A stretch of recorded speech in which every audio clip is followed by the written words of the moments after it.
Soyez salués dans le précieux et beau nom de notre Seigneur Jésus-Christ. Nous sommes à Consultons la Bible, notre rendez-vous hebdomadaire chaque mardi. Nous nous retrouvons à 7 heures pour ensemble réfléchir sur la parole de Dieu, les messages que le Seigneur nous donne au travers d'un certain nombre de révélations qu'il nous accorde, de compréhension, qui nous permet d'avoir pour qu'ensemble nous puissions marcher dans sa volonté, pour notre bien, bien sûr, pour notre bien. Aujourd'hui, nous allons nous retrouver dans le livre d'Ésaïe. Dans le livre d'Ésaïe, le chapitre 5, les versets 1 à 6. Nous sommes en train de finir l'année 2024 et nous avons besoin de savoir, est-ce que nous plaisons, notre vie plaît à Dieu? Est-ce que nous sommes en conformité par rapport aux principes de Dieu, aux attentes de Dieu? Et Ésaïe, le chapitre 5, les versets 1 à 17, vont faire ressortir, lorsque nous allons voir ce que Dieu attend de nous. Voilà, ce que Dieu attend de nous. Cela te permettra de prendre Ésaïe 5, versets 1 à 5, comme un miroir, et tu pourras t'observer là-dedans. Voilà. Aujourd'hui, nous allons traiter Ésaïe 5, les 7 premiers chapitres. Et jeudi, connecté à la source de vive, nous allons poursuivre dans la compréhension de ce passage. Et à la veillée du vendredi, le dernier vendredi du mois où nous avons notre veillée habituelle, nous allons entrer dans le chapitre 6. Tout ceci pour préparer la campagne d'évangélisation qui aura dans peu de temps lieu du 11 au 13 décembre 2024 à Tabo, en Afrique de l'Ouest, en Côte d'Ivoire exactement. Et tout ceci nous permet aussi d'entrer en 2025 avec l'assurance que nous marchons selon la volonté de Dieu. Lisons ensemble. Prenons nos Bibles, consultons la Bible. On doit avoir nos Bibles à côté. Ésaïe chapitre 5, les versets 1 à 7. C'est pas long, je fais la lecture. Je chanterai à mon bien-aimé le cantique de mon bien-aimé sur sa vigne. Mon bien-aimé avait une vigne sur un coteau fertile. Il en remua le sol, ôta les pierres et y mit un plan délicieux. Il bâtit une tour au milieu d'elle et il y creusa aussi une cuve. Puis, il espéra qu'elle produirait de bons raisins, mais elle en a produit de mauvais. Maintenant donc, habitants de Jérusalem, hommes de Juda, soyez juges entre moi et ma vigne.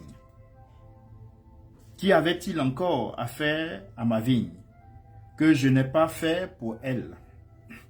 Pourquoi, quand j'ai espéré qu'elle produirait de bons raisins, elle en a-t-elle produit de mauvais? Je vous dirai maintenant ce que je vais faire de ma vigne. J'en arracherai la haie pour qu'elle soit broutée, j'en abattrai la clôture pour qu'elle soit foulée aux pieds, je la réduirai en ruine, elle ne sera plus taillée ni cultivée, les ronces et les épines y croîtront, et je donnerai mes ordres aux nuées afin qu'elle ne laisse plus tomber la pluie sur elle. Verset 7. La vigne de l'Éternel des armées, c'est la maison d'Israël, et les hommes de Juda, c'est le plan qu'il chérissait. Il avait espéré de la droiture, et voici du sang versé, de la justice, et voici des cris de détresse, de la droiture et du sang versé, de la justice et des cris de détresse. On peut déjà répondre à la question que je me suis posée tout à l'heure. Qu'est-ce que Dieu attend de nous? De la droiture et de la justice. Est-ce que notre vie est conforme à cela? Depuis janvier jusqu'à aujourd'hui, novembre, est-ce que ta vie est conforme à cela? Frères et sœurs, bénissons le nom de Dieu. Excellent Père, nous te disons merci. Seigneur Esprit Saint, prends le contrôle de toutes choses et que ta volonté soit faite. Jésus, c'est en ton nom que nous avons prié. Ce cantique est un appel à la fidélité et à la justice. À la fidélité et à la justice. Ce cantique montre que le peuple de Dieu est supposé porter du fruit, c'est-à-dire accomplir son œuvre, soutenir la justice. Mais qu'est-ce qu'on constate? Le fruit que porte le peuple de Dieu est un fruit qui est mauvais. Et notre Seigneur Jésus dira que c'est à ces fruits que l'on identifie un arbre ou une personne. Il a dit dans le livre de Matthieu le chapitre 7, le verset 20. Frères et sœurs, quels sont nos fruits? Quels sont tes fruits? Sont-ils bons ou mauvais? Sont-ils utiles ou amers, les fruits que tu produis? Je vais en 4 points essayer de présenter ma compréhension et l'interprétation, les vérités qui sont contenues dans ce passage, pour nous aider à nous inscrire dans la volonté de Dieu. Le premier élément que je mets en avant, c'est l'amour et les soins de Dieu pour son peuple. Et nous le voyons très bien au les versets 1 et les versets 2. Les versets 1 et les versets 2 laissent apparaître l'amour et les soins de Dieu que Dieu accorde à son peuple. Dieu a planté une vigne avec soin, en espérant de bons fruits, symbolisant son alliance et ses bénédictions pour le peuple d'Israël. Et on peut voir cela en nous référant déjà au psaume. Allons-y ensemble.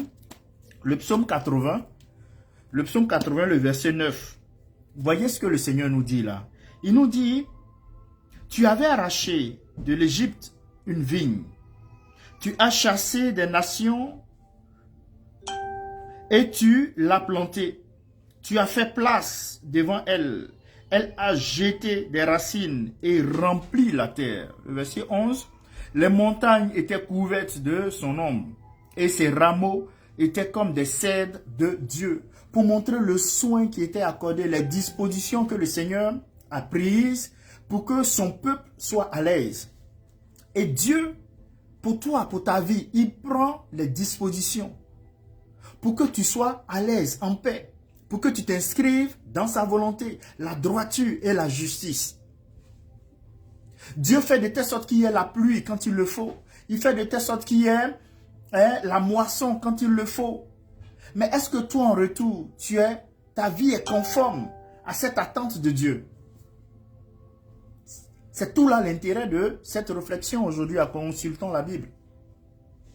Premier élément, l'amour et les soins de Dieu pour son peuple.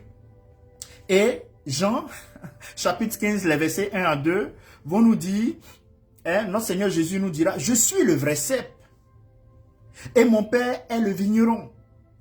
Et tout sarment qui est en moi et qui ne porte pas de fruit, il le retranche. Et tout sarment qui porte du fruit, il l'émonde, afin qu'il porte encore plus de fruits. » Le verbe ici, émonde, c'est l'entretien. C'est l'entretien qui est accordé à la vigne, au cep. C'est-à-dire cette tige-là qui porte les différents raisins. Voilà, qui porte les différents raisins. Qui porte d'abord des grappes, et sur les grappes se trouvent des raisins. Frères et sœurs, Christ est le cep. Dieu le vigneron, qui s'occupe des sarments afin qu'ils portent de nombreux fruits. Les sarments ici représentent tous ceux qui se réclament de Christ. Donc toi et moi, qui nous réclamons de Jésus, nous sommes censés porter du fruit. À partir du moment où on n'arrive pas à porter du fruit, il y a un problème. On doit s'arrêter, s'interroger. On doit s'arrêter, se remettre en cause. On doit retourner au vigneron, qui est Dieu. Pourquoi est-ce qu'on ne porte pas du fruit?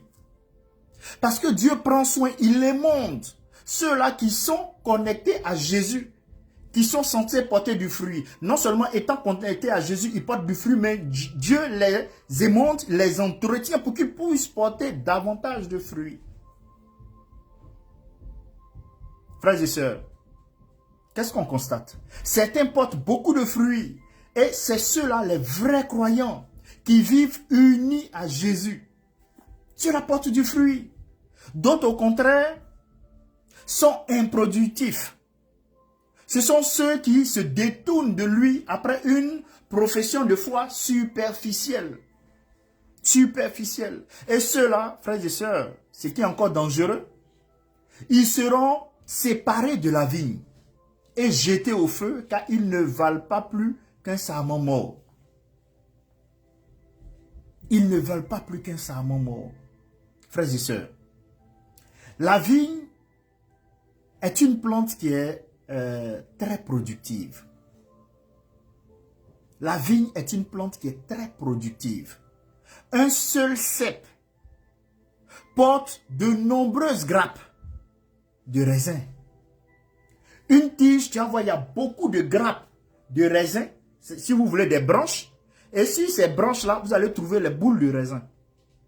Désolé, j'ai manqué de sortir payer des grappes de raisin pour pouvoir vous les présenter. Pour dire que nous sommes censés porter du fruit connecté à Jésus. Si tu dis que tu es connecté à Jésus, que tu ne portes pas du fruit, il faut revoir ta connexion. La connexion peut bugger. La connexion peut ne pas être réelle. Tu peux toi-même te leurrer. Ou tu peux dire que tu es connecté, mais tu as un comportement, des attitudes, une manière de penser qui vont à l'encontre de cette connexion. Tu ne rentres pas en obéissance. Parce que être connecté à Jésus implique une manière de penser, d'agir, de se comporter, de parler. Tout ceci dans l'obéissance, par la foi. Dans l'Ancien Testament, frères et sœurs, elle symbolisait Israël qui était censé porter du fruit pour Dieu. Et le psaume 80, le verset 9, l'a souligné tout à l'heure. On peut même voir ça aussi en Ésaïe. Ésaïe chapitre 5, les versets 1 à 7 qu'on a lu un peu plus haut. Et Ézéchiel 19, les versets 10 à 14. Nous sommes actuellement à l'intérieur d'Ésaïe. C'est sur ça que nous sommes en train de réfléchir. Et vous verrez que Jésus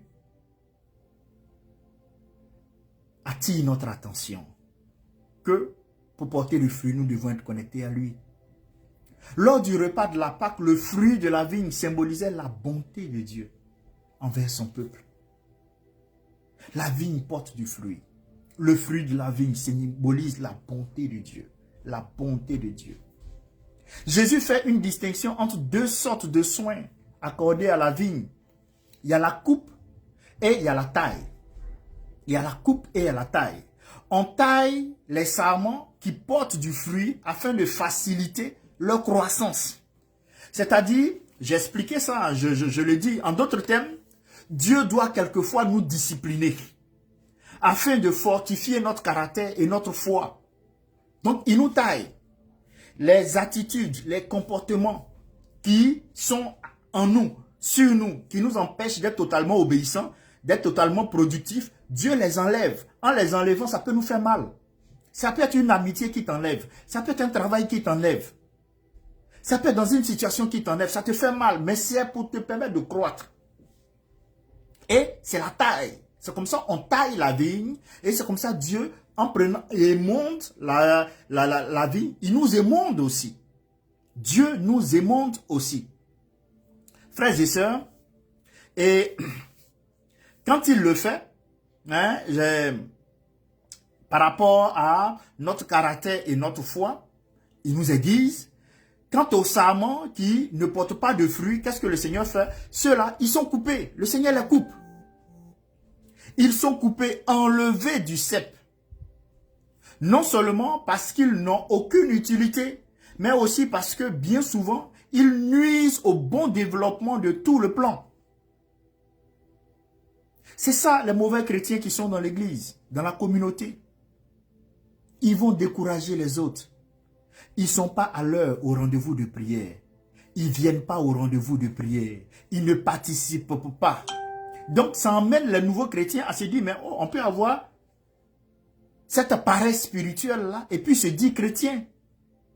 Ceux-là, ce sont des serments qui ne portent pas de fruits, qui sont des serments morts. Tu as dans ton équipe des gens qui ne participent pas aux réunions, des gens qui ne viennent jamais au rassemblement. Il faut les écarter. Parce qu'ils vont nuire à ceux-là qui sont bien zélés, qui arrivent, qui veulent travailler pour le Seigneur. C'est comme ça les anciens chrétiens nuisent aux nouveaux convertis. Aux nouveaux convertis, en leur disant, oui, tu es bien zélé, mais dans 2-3 mois, ton zèle va descendre. Ces serments morts, il faut les enlever. Et Dieu, au travers de la coupe et de la taille, agit ainsi dans sa vigne. Agit ainsi sur nous les chrétiens. Et toi, tu dois en faire autant dans ta vigne, dans ta vie. Qu'est-ce qui mérite d'être entretenu, amélioré pour que tu puisses croître? Ou qu'est-ce qui mérite d'être enlevé? Comme je l'ai dit tout à l'heure, ça peut être des amis, ça peut être des collaborateurs. Ça fait mal, mais il faut te séparer d'eux. C'est pour que tu puisses avancer, sinon ils ne vont pas te permettre d'avancer. Tu marches avec des gens qui ne sont jamais là, tu ne sais jamais leur position. Mais ne marche plus avec eux. Ça fait mal, mais c'est ce qu'il faut faire. C'est ce qu'il faut faire. Et un autre élément, je parlais ici des serments morts. Ceux-là, oui, nuisent au bon développement. Ils vont nuire à l'organisation. Vous allez pour un programme, ceux-là ne sont pas là, mais ils vont nuire au programme. Ils vont nuire au programme. Ceux qui portent, qui ne portent pas de fruits pour Dieu, ou qui freinent les efforts des vrais disciples, seront coupés de sa puissance porteuse de vie. Oui, c'est la Bible qui le dit. À un moment donné, je pensais que j'étais un peu trop dur dans mes réflexions. Mais je vois que la Bible, le Seigneur lui-même, il le fait avec sa vigne. Ceux-là qui ne portent pas du fruit, qui ne permettent pas d'avancer, mais il faut s'en séparer. Et ce qui est là, qui est bon, qui fournit un effort, il faut l'émonder, l'entretenir, pour qu'il te permette d'avancer. Parce qu'on doit porter du fruit. Ceux qui veulent t'empêcher de porter du fruit, tu les mets de côté. Frères et sœurs, ceux qui ne portent pas de fruits pour Dieu ou qui freinent les efforts des vrais disciples seront coupés et jetés dans le feu. Ils seront coupés de sa puissance porteuse de vie. Le deuxième point que je veux évoquer, en plus de l'amour et du soin que Dieu accorde à sa vigne, c'est le fait que Dieu est au-dessus de l'infidélité d'Israël. Dieu est au-dessus de l'infidélité d'Israël. Et c'est ce qui permet à Dieu de prendre des décisions. À un moment donné, il faut être au-dessus de l'infidélité des collaborateurs, au-dessus de l'infidélité des fidèles, au-dessus de l'infidélité de ceux-là qui sont autour de toi. Si tu n'es pas au-dessus, ça va te consommer. Ça va te consommer. Et ça, c'est Ésaïe, les versets, chapitre 5, les versets 3 à 4 qui l'évoquent. Vous verrez que malgré les efforts de Dieu, la vigne produit des fruits sauvages, représentant la désobéissance et l'injustice du peuple. L'injustice du peuple. Tu vas demander à des gens de venir. Tu vas mettre tous les moyens à leur disposition. Tu vas payer un véhicule pour leur transport. Tu vas payer le transport. Tu vas leur demander de venir. Tout. Mais ça ne les intéresse pas. Il faut les mettre de côté. Parce que l'indiscipline, la désobéissance et l'injustice font partie d'eux. Si tu veux porter du fruit, et il faut au-dessus de ça pour pouvoir prendre des décisions. Il n'y a pas d'émotion là. Dieu ne trempe pas dans l'émotion. Non. Et voilà pourquoi Jérémie, le chapitre 2, le verset 21 va nous dire, « Je t'avais planté comme une vigne excellente et du meilleur plan. Comment as-tu changé? Dégénéré en une vigne étrangère. » Comment? Et Luc, le chapitre 13, les versets 6 à 9, vont nous dire, parlant de la parabole du figuier stérile. Il dit aussi, cette parabole, c'est notre Seigneur Jésus, un homme qui avait un figuier planté dans sa vigne, il vint pour y chercher du fruit et il n'en trouva point. Alors il dit au vigneron, voilà 3 ans que je viens chercher du fruit à ce figuier et je n'en trouve point. Coupe-le. Pourquoi occupe-t-il la terre inutilement? Occupe-t-il la terre? Les gens qui sont dans des groupes qui ne servent à rien, il faut les enlever. Dans les familles, ils ne servent à rien, il faut les enlever. Le vigneron lui répondit, Seigneur, laisse-le encore cette année, je creuserai tout autour et j'y mettrai du fumier. Peut-être à l'avenir donnera-t-il du fruit, sinon tu le couperas. Frères et sœurs, dans l'Ancien Testament, un arbre porteur de nombreux fruits symbolise souvent une vie caractérisée par la piété. Symbolise souvent une vie caractérisée par la piété. C'est ça. Ceux qui portent du fruit sont réellement attachés à Jésus. On sent leur zèle. On sent leur zèle. Et vous pouvez voir cela dans le psaume 1, le verset 3 du psaume 1. Jérémie 17 aussi, les versets 7 à 8 l'évoquent, parlant de la piété. Jésus explique ce qui attend l'arbre stérile, qui occupe inutilement de l'espace et fait perdre du temps aux cultivateurs. Et qu'est-ce qu'il fait? Il avertit ainsi tous ceux-là qui l'écoutaient, ses auditeurs, que Dieu ne va pas tolérer indéfiniment leur improductivité. Tu es dans un groupe, tu es dans une communauté chrétienne, tu es improductif. Et Luc, chapitre 3, le verset 9, rapporte, oui, bien sûr, cet avertissement similaire que Jean-Baptiste aussi, de Jean-Baptiste, que Jean-Baptiste avait eu à faire. Avons-nous jusqu'à présent, frères et sœurs, bénéficié des faveurs de Dieu sans lui donner quelque chose en retour? Réagissons-nous positivement aux soins patients du divin jardinier? Et commençons, frères et sœurs, à porter le fruit pour lequel Dieu nous a créés. Tu dois porter du fruit pour lequel Dieu t'a créé.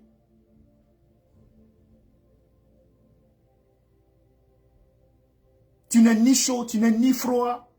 Tout ce qui t'intéresse, c'est comment avoir de l'argent, aller faire des gombos, avoir un emploi là.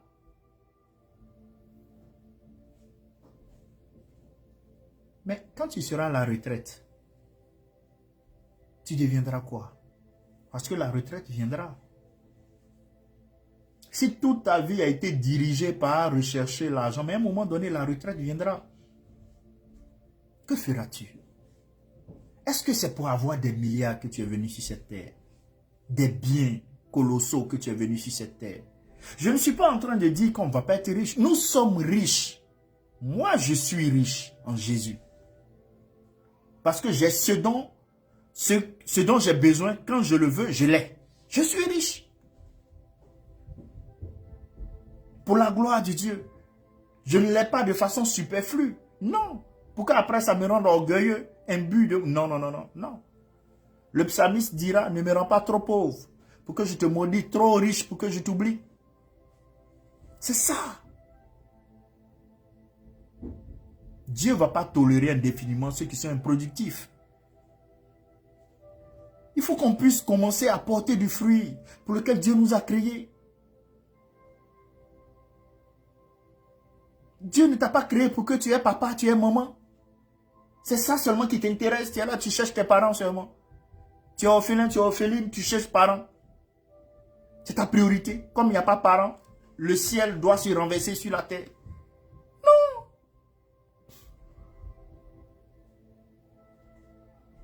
Tu n'as pas reçu d'aide. C'est un scandale. Fais confiance à Dieu. Cet état que tu traverses est juste, est déplorable. Mais tu es sur terre pour glorifier Dieu, pour faire sa volonté. Et c'est à l'intérieur de la volonté de Dieu que tu vas trouver ton épanouissement et ta paix. Tu seras comblé. Tout ce que tu le fais, il faut le faire avec sérieux. Quand tu ne peux pas être là, tu dis que tu ne peux pas être là. Quand tu ne peux pas le faire, tu dis que tu ne peux pas le faire. Il faut être sérieux. En ayant le miroir, Ésaïe, chapitre 5, le verset 1 à 7, tu vas regarder là-dedans pour voir si toi-même, on te traitait ainsi. Est-ce que tu serais à même? C'est-à-dire tu as ta vigne. Et puis cette vigne-là se comporte mal. À la place de Dieu, qu'est-ce que tu auras fait? Tu vas dire non, c'est pas grave. Comme demain, moi, je peux me comporter mal, je vais laisser comme ça. Non. Non. Troisième point de Ésaïe, qui ressort de Ésaïe chapitre 5, les versets 1 à 7. Et là, maintenant, nous sommes au verset, Ésaïe 5, nous sommes au verset 5 à 6. 5 à 6, il dit, « Je vous dirai maintenant ce que je vais faire de ma vigne. J'en arracherai la haie pour qu'elle soit broutée, j'en abattrai la clôture pour qu'elle soit foulée aux pieds. » Qu'est-ce qui apparaît? Troisième point, le jugement de Dieu sur son peuple. Le jugement de Dieu sur son peuple. Tu veux tomber sous le coup du jugement de Dieu? Par ta paresse spirituelle, ta négligence, ta position orgueilleuse, imbue de toi, pensant que sans toi, rien ne peut fonctionner. C'est faux. Dieu annonce qu'il retirera sa protection et laissera la vigne être détruite si tu ne portes pas du fruit. Une image du jugement.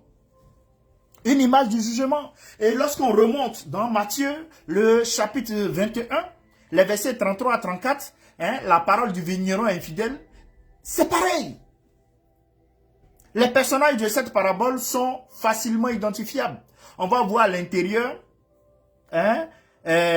le propriétaire qui représente Dieu, la vigne qui désigne le peuple d'Israël, les vignerons sont les chefs religieux, les serviteurs sont les prophètes et les prêtres que Dieu a envoyés en Israël. Le Fils représente notre Seigneur Jésus et vous allez voir cela au verset 38 de Matthieu 21. Matthieu 21, le verset 38. Et les autres vignerons correspondent aux non-juifs. Frères et sœurs, Jésus dévoile ainsi publiquement les intentions meurtrières de chefs religieux envers lui.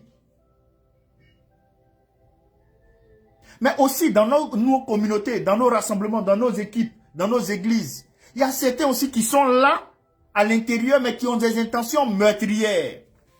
Le jugement de Dieu va s'abattre sur vous. Oui, ça ne restera pas impuni.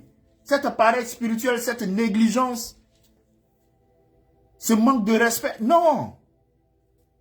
Non. Il faut être responsable dans les attitudes, dans la relation avec le Seigneur. Il faut être responsable. Il faut être responsable. Et pour nous prouver son amour, Dieu, qu'est-ce qu'il a fait? Il nous a envoyé son propre Fils, notre Seigneur Jésus. La vie parfaite de Jésus, ses paraboles, et ses paroles et son sacrifice devraient convaincre chacun à l'écouter et à le suivre. Mais chacun ignore, certains ignorent ce don généreux. Certains ignorent ce don généreux. Cela revient à rejeter Dieu. Pensant que c'est une simple attitude. Non, aujourd'hui je suis paresseux. Aujourd'hui je suis juste désobéissant. Non, tu es en train de rejeter Dieu. Oh, tu te dis chrétien. Oh, tu dis que tu es dans la vie. Oh, tu dis que tu es un sarment qui est collé au cep. Mais par ton comportement, tes attitudes, cela montre que tu rejettes Dieu. Voilà pourquoi il est dit à la fin que Dieu dira à certains, oh de ma vue, ils vont dire, mais j'ai prophétisé en ton nom. J'ai prié en ton nom. Il va dire, je ne vous connais pas. Mais c'est ceux-là qui agissent comme ça. C'est à ceux-là que Dieu dira, il ne vous connaît pas. Laisse-toi dominer par la paresse spirituelle. Demain, Dieu te dira qu'il ne te connaît pas. Laisse-toi diriger par la désobéissance, l'infidélité, l'inconstance. Demain, Dieu va te dire qu'il ne te connaît pas. Demain, Dieu va te dire qu'il ne te connaît pas. Laisse-toi diriger par tes désirs personnels, à avoir de l'argent, à bâtir tes biens. Demain, Dieu va te dire, c'est bien, tu es riche selon le monde, mais je ne te connais pas. Bien que rejeté par beaucoup, frères et sœurs, Jésus est devenu la pierre angulaire fondamentale de cet édifice nouvel-là, qui est l'Église. Je ne parle pas de l'Église, congrégation, du corps du Christ, de l'Ecclésia, du rassemblement de ceux-là, des vrais croyants, pas des plaisantins. Des gens qui occupent des places inutilement, qui ne servent à rien.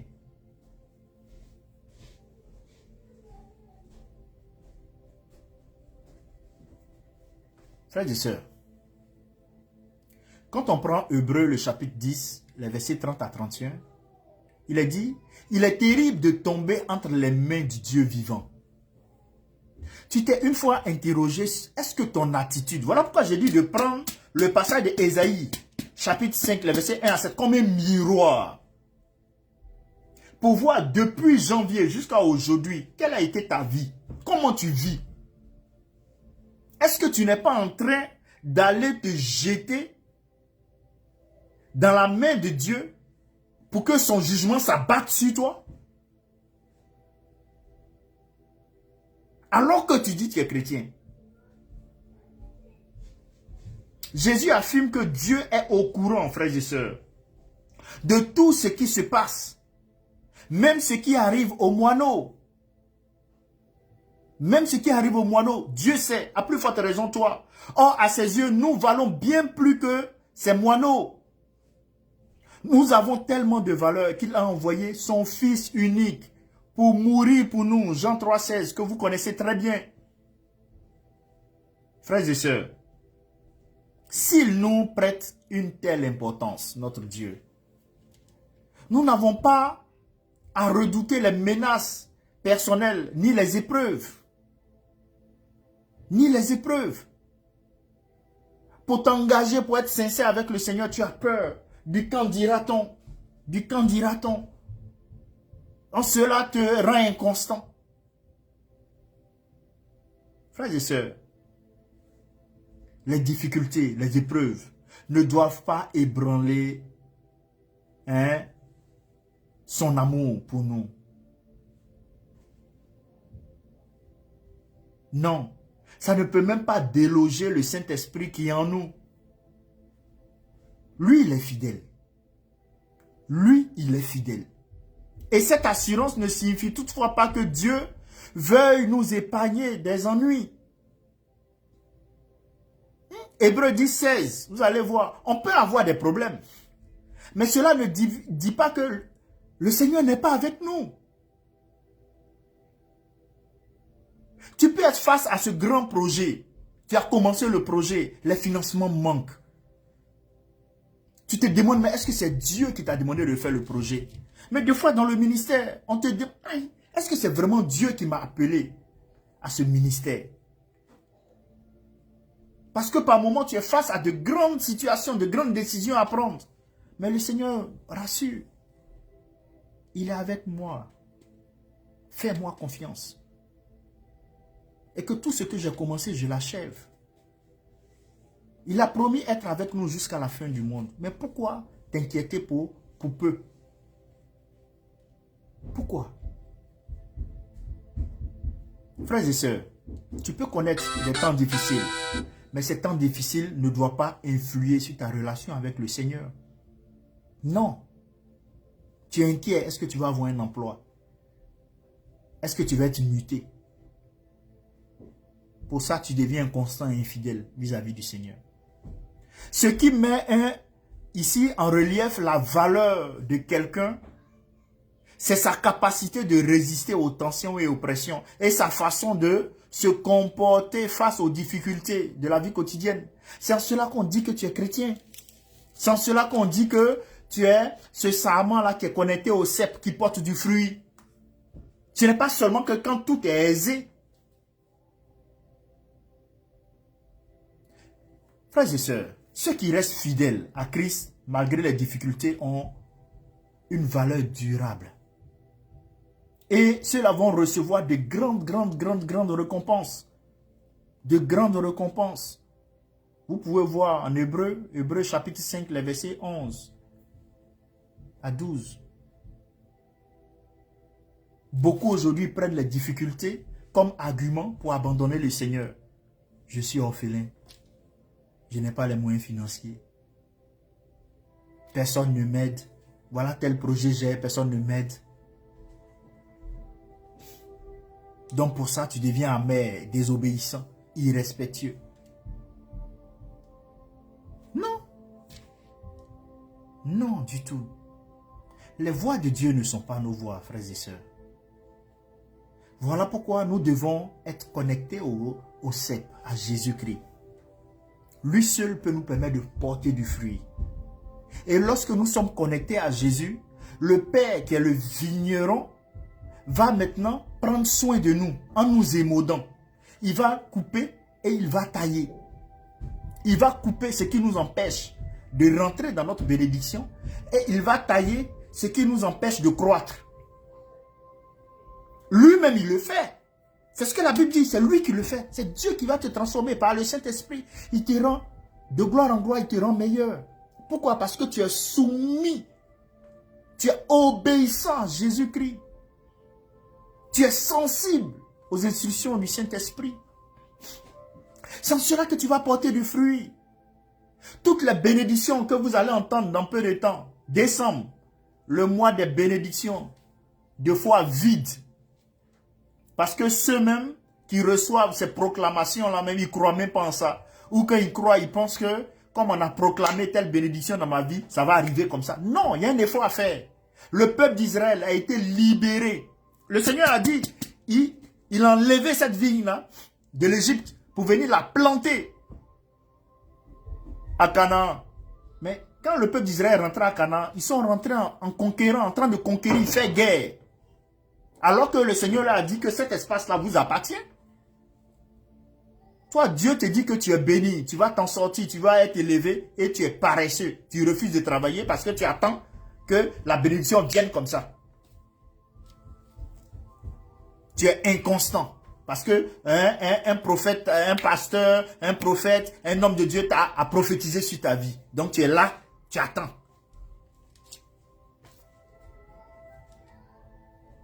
Dieu prend soin de toi. Toi, tu fais quoi?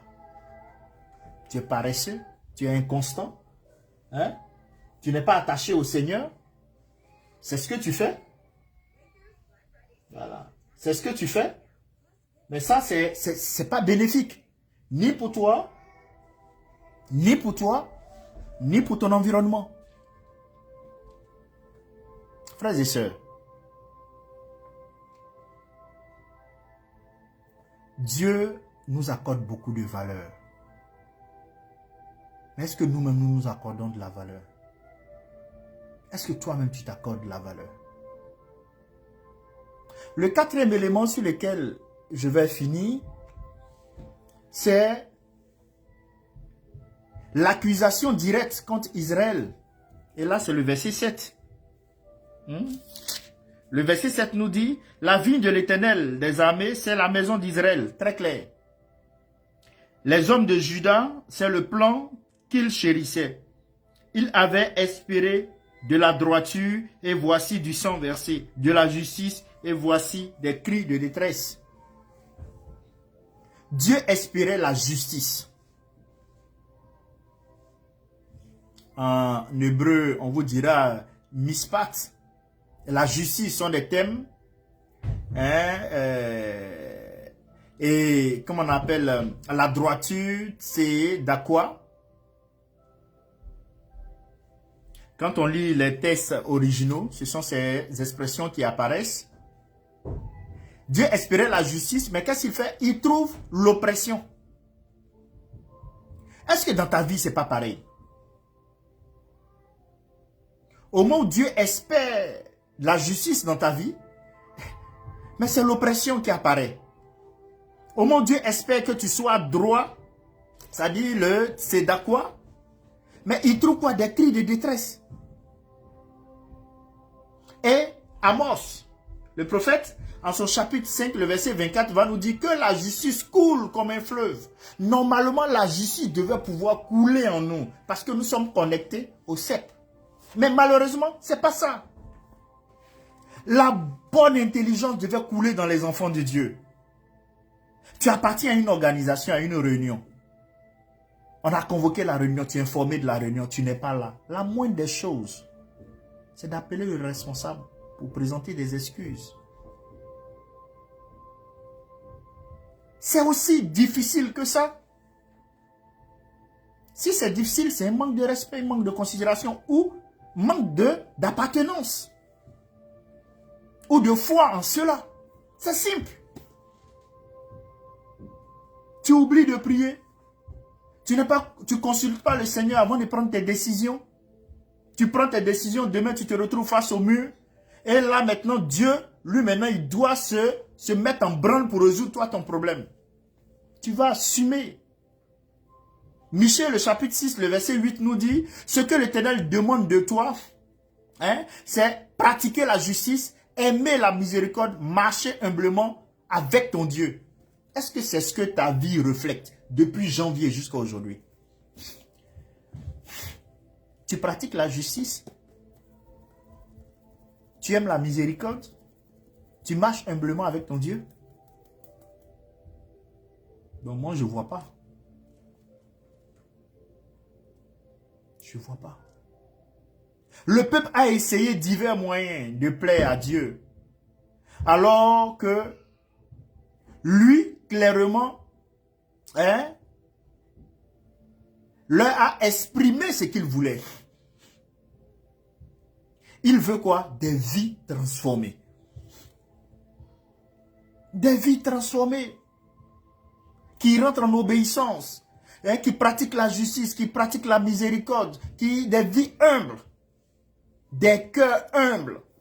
Fidèles dans les petites choses. À qui on peut confier de grandes responsabilités. Dans les petites responsabilités, tu n'es pas fidèle. Mais tu t'attends à avoir des grandes. Pourquoi? Il veut que ceux qui lui appartiennent se reconnaissent à leur justice, leur bonté, leur humilité. Il veut que nous devenions des sacrifices vivants. Comme le dit Romains chapitre 12, les versets 1 à 2. Romains 12, 1 à 2. Dieu veut que nous soyons des sacrifices vivants. Pas que nous nous contentions d'accomplir des sacrifices extérieurs. Comme va le dire Jérémie, le chapitre 4, le verset 4. Non. Mais des sacrifices vivants. Tu es volontaire pour Dieu. Il n'y a pas de bénévolat avec Dieu. À partir du moment où tu t'es engagé pour Dieu, c'est une charge de responsabilité à assumer. Quitte à ne pas dormir. Quitte à ne pas dormir. Frères et sœurs, j'aimerais finir en disant ceci. Aujourd'hui, comme implication de Ésaïe chapitre 5, Ésaïe chapitre 5, les versets 1 à 7, mon frère et ma sœur, c'est de reconnaître les bénédictions de Dieu dans ta vie. Toi qui te plains, parce que tu n'as pas de papa, tu n'as pas de maman. Toi qui te plains parce que tu n'as pas d'emploi. Toi qui te plains parce que tu espérais avoir tel élément, tu ne l'as pas eu. Tu te plains. Tu en veux à la terre. Tout chrétien est appelé à reconnaître que tout don parfait vient de Dieu. Comme le dit Jacques, chapitre 1, le verset 17. L'église est aujourd'hui la vigne de Dieu. Toi qui fais partie de l'église, je ne parle pas des congrégations où les gens se battent sur les fidèles pour... Non, non, non, non, ce n'est pas de ça qu'on parle. Demain, Dieu ne te demandera pas tu appartiens à quelle communauté chrétienne. Non. Est-ce que tu es connecté au cep? Est-ce que tu as produit des fruits? Comme tu es connecté au cep, tu as produit des fruits, tu auras des récompenses. C'est ça qu'on va voir. On ne va pas dire, comme tu étais connecté au cep, à City of Accomplishment, hein, là tu es sauvé ou bien hein, là tu as un privilège. Zéro. Ça n'a rien à voir avec les congrégations, les dénominations. C'est d'être connecté à Jésus. Et c'est l'ensemble des chrétiens, des croyants qui forment le corps du Christ sur toute la terre. C'est de cette église-là que le Seigneur parle. Qui porte du fruit. L'église est aujourd'hui la vigne de Dieu. Et Jean 15, les versets 1 à 5 le souligne très bien. Il faut reconnaître les bénédictions de Dieu dans ta vie. Il n'y a pas que du négatif. Deuxième élément comme implication, c'est la responsabilité de produire des fruits spirituels. Les fruits attendus sont, c'est l'amour, la justice, la droiture. Comme le stipule, vous pouvez prendre Galates chapitre 5. Galates chapitre 5, c'est encore plus explicite là-bas. Galates chapitre 5. Je suis allé un peu loin, c'est ici, là, voilà.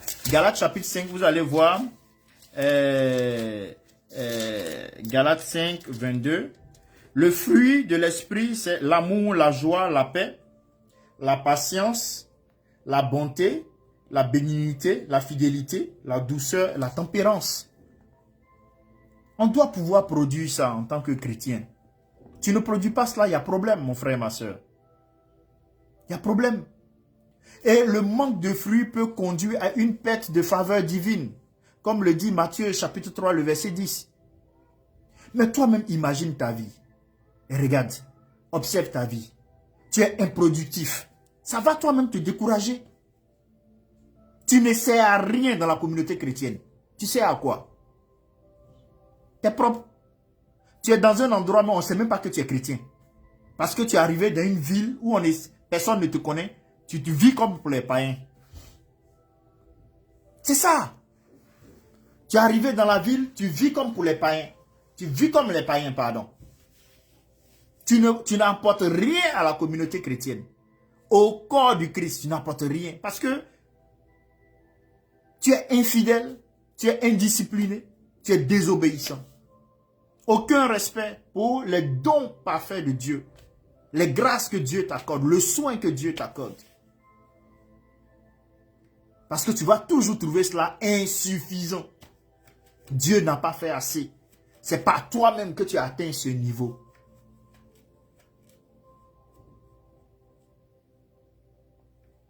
Troisième élément, c'est comprendre que Dieu est juste. Oui, oui, c'est la justice de Dieu qui fait qu'il nous chicote par moments. Hein?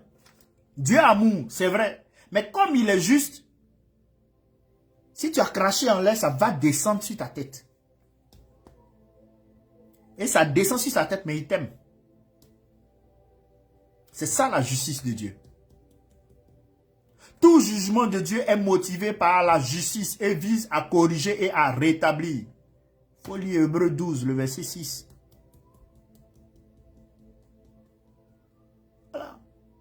Tu ne peux pas négliger le travail du Seigneur et puis les bénédictions qu'il a, les promesses de bénédiction, tu veux rentrer là-dedans. Non, sa justice fait qu'il ne peut pas te donner. Il veut, mais il ne peut pas, parce qu'il est juste. Il fait que il t'a promis que ces bénédictions ne sont suivies d'aucun chagrin. Mais comme tu es indiscipliné, inconstant, désobéissant, les bénédictions qui vont aller dans ta vie vont être suivies de chagrin. Parce que le côté où il va enlever le chagrin, là, il ne va pas le faire parce qu'il est juste. Parce que ton comportement mérite le chagrin. Ah, voilà pourquoi tu es chrétien. D'autres souffrent parce qu'ils sont chrétiens, mais ils souffrent. Je ne parle pas de ceux-là qui passent par des épreuves pour que ce soit à la gloire de Dieu. Ils sont dans la sanctification, dans la vérité, dans la sincérité, mais ils passent par des épreuves pour que ce soit à la gloire de Dieu.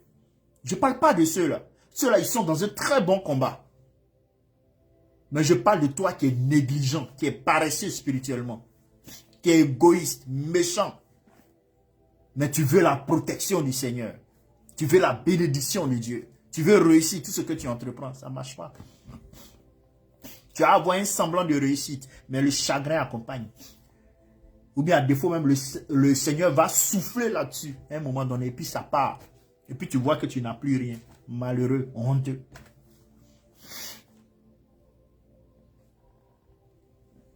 Le quatrième élément que j'ai évoqué, c'est que je vais évoquer maintenant, c'est un appel à vivre la justice et la miséricorde.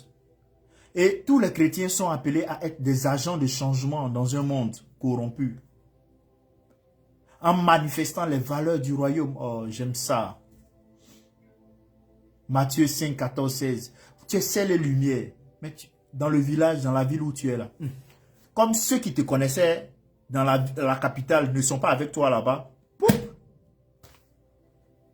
C'est toi qui cours les filles, qui cours les rues, tu es dans les bars, les restaurants en train de boire. Ce que tu faisais peut-être pas. Parce que personne ne te connaît. Et là maintenant tu te lâches alors que Dieu est là. Il est assis à côté de toi, il te voit. Il note tout. Il prend acte de tout. Il prend acte de tout. Tu es seul et lumière. Mais quel que soit le sol, l'endroit où tu es, tu dois pouvoir éclairer. Et comme application, frères et sœurs, parce qu'on ne peut pas rentrer en 2025 avec tous ces défauts-là, il faut un examen personnel et une repentance. Si tu as pris Ésaïe 5, les versets 1 à 7, et que tu vois que il y a beaucoup de choses à corriger, tu regardes dans ce miroir, mais tu vois les défauts sur ton visage. Tu vois les défauts, la saleté sur ton habit. Mais tu dois enlever. Tu dois te repentir. Comme la vigne, chaque chrétien, frères et sœurs, doit évaluer sa vie et demander à Dieu de révéler les domaines de stérilité. Les domaines de stérilité. Tu peux t'appuyer sur le psaume 139, les versets 23 à 24. Quels sont les domaines de stérilité de ta vie? Que Dieu intervienne là-dedans. Repends-toi pour tout péché que tu traînes. Deuxième point, c'est de chercher à être une bénédiction. Là où tu es, là, cherche à aider les gens. Au nom de Jésus. Servis activement dans la société. En veillant à la justice, l'équité, la droiture. Comme le dit Ésaïe 58, les versets 6 à 7. Il faut le faire. Il faut qu'on puisse dire que dans ce groupe-là, dans ce village, dans ce quartier, il y a un chrétien. Parce que tu es là. La grâce de Dieu doit tomber dans ce lieu. Troisième élément, c'est prier pour porter du fruit. Prier pour demeurer en Christ et porter un fruit qui demeure. Jean 15. Jean 15, 4 à 5. Il faut porter du fruit. Le quatrième élément, c'est promouvoir la justice et la paix dans la communauté, frères et sœurs. Soyons modèles. Nous devons être des modèles d'intégrité dans la vie quotidienne, dans la communauté, dans l'église et dans le monde, dans notre lieu de travail, à l'école, au marché, dans le commerce, dans les affaires. Comme le dit Romains 12, 18. Frères et sœurs, aujourd'hui, en consultant la Bible, je vous invite à réfléchir sur la fidélité de Dieu et sur notre propre responsabilité et l'importance de vivre selon la justice de Dieu. Ne laisse pas finir cette année en trimballant tes mauvaises attitudes, ton inconstance, ta paresse spirituelle, ton manque d'engagement, ton manque de sérieux, de respect, de considération de l'autorité. Non. Ne traverse pas 2025 avec ça. Car j'ai fait l'effort, pas pour t'effrayer, mais pour rappeler qu'il y a un jugement. Il y a un jugement qui t'attend si tu demeures dans ce truc. Il y a un jugement qui t'attend. Il y a un jugement qui t'attend. Donne ta vie au Seigneur, marche comme il le veut et gloire à Jésus.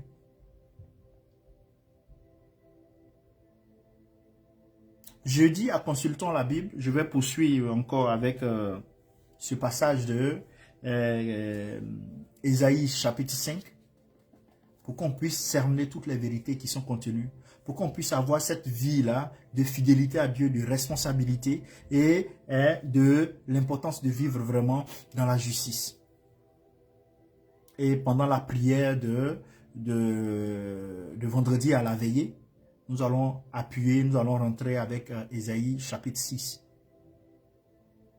Parce que tout ceci a pour but, tu es vivant encore sur cette terre pour évangéliser. Si un autre homme de Dieu te dit quelque chose d'autre, ce n'est pas biblique. Tu es vivant encore, après avoir donné ta vie à Jésus. Là. Tu es vivant encore là, c'est pour évangéliser. Ce n'est pas pour aller créer église, bâtiment, non. C'est pour aller évangéliser d'abord. C'est quand tu as évangélisé là, qu'il y a les brebis qui vont appêtre maintenant. On crée une congrégation église. Congrégation ne vient pas avant évangélisation. Évangélisation est toujours largement supérieure. Une église où tu vois le budget de l'évangélisation est minime par rapport à l'agapé, l'église a un problème spirituel. Que le Seigneur vous bénisse. C'était là le prophète Jonathan Kwadjo, consultant la Bible, de l'église City of Accomplishment. Nous espérons avoir apporté un plus à votre connaissance et à votre marche. Vous connaîtrez la vérité et la vérité vous affranchira. Que le Seigneur vous comble. Excellent soirée, excellent mardi. Et puis on se retrouve à connecter à la source de vivre ce jeudi pour encore glorifier le Seigneur. Soyez bénis. À bientôt. Merci.